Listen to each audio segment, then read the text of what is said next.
Yani sağ olun ağalar, basına dik olsun. Kerimcan'ın acayip şagırlarının biri Ardu. Saça ak girenle nikam birgen, kempir ellerinden çaylanmak getsin.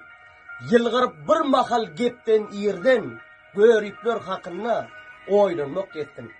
Kaygıyım köp bolmadın boyum iğnimden, nefsim çıkarmadın beyik dinimden, kuvadım gidiyansa izil bilimden, İlunun derdine paylanmak getsin.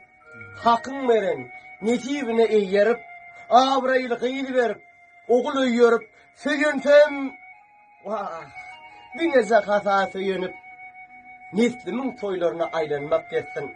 Basasan gelenini arkana ağmacak, İluna hizmattan asla ağarmacak, bir